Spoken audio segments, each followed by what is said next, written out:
I'm out here in these streets making money as a 50-year-old. Am I making money? I guess. Hey girl, hey, welcome back to Finally 50. I'm Grace. This is where I talk about my journey to 50 and trying to be the best version of myself and bringing y'all along with me. If you're new here, welcome. Please subscribe and like. Quick backstory, left my full-time salary job with retirement and medical benefits and all of that in 2022. Left because I had a combination of complex PTSD, perimenopause kicking my ass, ADHD undiagnosed, PMDD, premenstrual dysphoric disorder, feeling crazy, feeling anxious all the effing time, triggered because of the kind of things I was doing at the job I was at, and felt like I just couldn't do it no more. I'm saying it lightly, but it was actually very serious and a huge decision that I made because I plunged into poverty. I was not able to get on unemployment like I thought. I got denied, and so I was on a rapid descent into poverty, like I said. I have a long backstory about how I got to where I am that I put in another episode. You can check it out there. But basically, for the last 3.5 years, I've been struggling and doing gig work.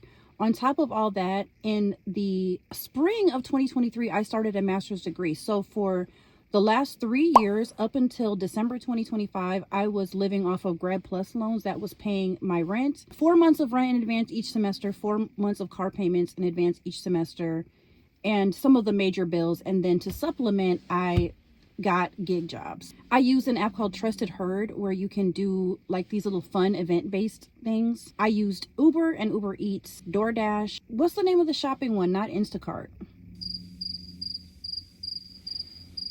God, my memory is so bad.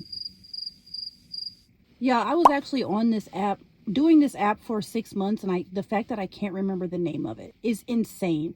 Like, if anyone ever says, what does perimenopause brain do to you? It's this. Literally use this app once a day for 6 months and can't remember the name of it. Like, that's insane. It's not Instacart. It's the other one.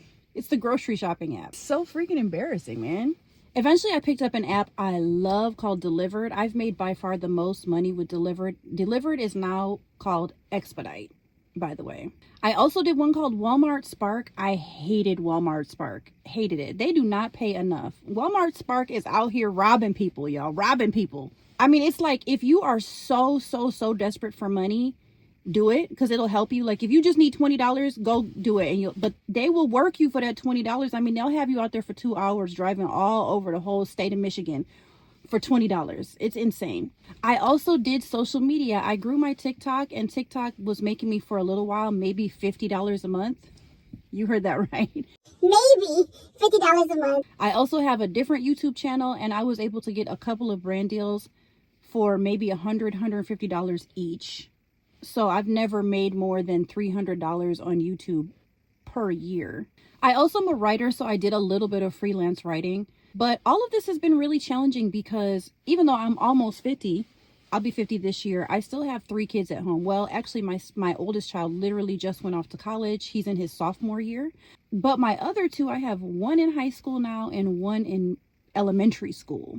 I do co-parent with my baby daddy, so I still have a good chunk of time where I'm able to devote to doing gig work. Last year, I decided to actively try to grow my podcast in order to create another income stream, and that didn't work. I'm not going to use the F word, either of them, but I was referring to failure to describe it because I'm still going and I'm still going to try to grow my podcast. And if you want to hear it, you can find it here.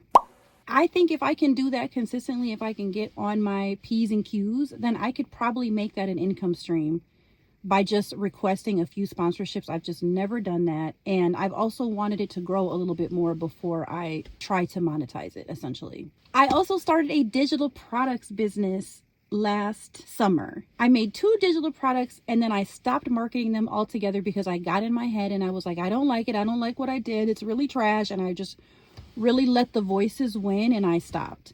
But I still think that digital products is a good way for people who have like kind of creative talents. Like I really do enjoy writing, and I enjoy making stuff, and I enjoy photography, and I enjoy making things on Canva, and I enjoy sharing, and I enjoy being vulnerable, and I enjoy talking.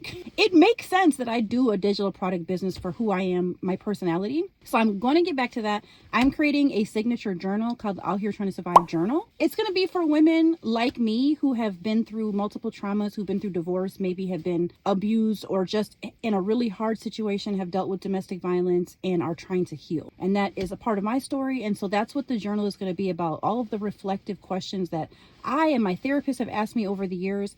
And I'm just working on that, and I'm just struggling to find the time to finish it, but I'm going to sell it. I promise y'all that's going to be another income stream.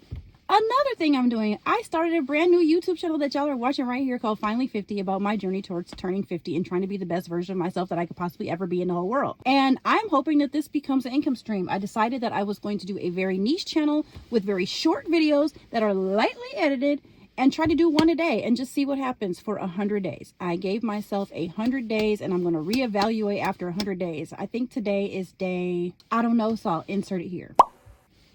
And finally, I do part-time brand partnership management for a small digital marketing company that's in LA. If you're wondering how I got hooked up with that, it's because I used to work with the guy who's the CEO of the company like 10 or 15 years ago, and he is actually from the city that I live in. So we reconnected, and then I was like, hey, I'm looking for some work from home work. Do you have anything? And he was like, yeah. So I'm doing that about 20 hours a week. It is literally crazy out here. If you add that up, that's like 17 jobs. Now, I'm not doing all of those all at once, but like it's always, I'm just kind of always weaving in and out of trying to figure it out.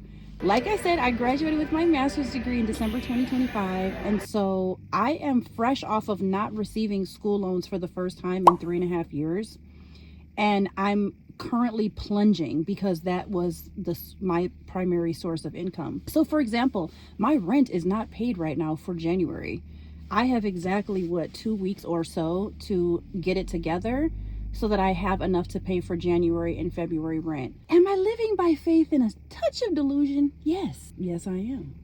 Am I certifiably crazy? Maybe. Do I feel at my limit and potentially pushed over the edge? Also potentially yes. But what choice do I have? I'm not going to let myself be homeless. I'm not going to let me and my babies be out here on the streets.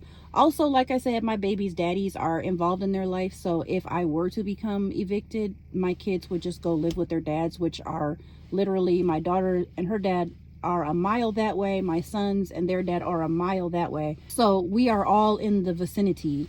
But that is a worst case scenario that I'm not even letting myself potentially even consider can happen. I am just believing that I will be able to catch up and that I'll be able to do enough. Manifest, hustle, believe, dream, have faith, and live in delusion that this is all gonna be okay. Okay? Because I'm not gonna come on here and tell y'all, guess what? I couldn't pay my back rent for 3 months. I'm not gonna do it, y'all. I'm gonna come on here and tell y'all, guess what, y'all? All these miracles happened and I'm all right. I don't think it should be this way. I think I should be able to do one job, especially with someone who, you know, had a professional career for, I would say probably 20 years, actually no longer than that. I had a professional career, for like 23 years, 24 years. And I have a bachelor's degree in communications and a master's degree in global and mass communications. I should be able to find one salaried position where I can make 60 to 80K a year. Now, it is possible that the job I'm at part-time right now could eventually grow into that. It's just not going to happen right now, this month or next month, when I would need an influx of 6 or 7K a month. But I hate that it's so hard out here for so many people, y'all. Why did one of my good friends, who's a whole doctor, she is a doctor, not a medical doctor, but she does public speaking, she has courses, she's an entrepreneur. She was just telling me that she's eating 1 meal a day because her financial situation is so tight. And I'm like, why is it this way in America? I truly hate this country. So there you have it. That's how I'm making money as an almost 50-year-old with no full-time salaried position. Oh, and I forgot to mention, I also have a small amount of money I get for child support, which is less than $450 a month between both baby daddies. But that's because we split the time. It makes sense, whatever. I'm on Medicare, Medicaid, whatever, which one is ever for my age range. I forgot which one. And then I also benefit from SNAP because my what I actually bring in is so low that I qualify for SNAP. And if it weren't for that, I would be struggling to feed me and my kids too, to be so effing for real with y'all. It's hard times out here, y'all, but I'm believing that things are going to change, and I can't wait to tell y'all that they are. All right, till the next one. Bye.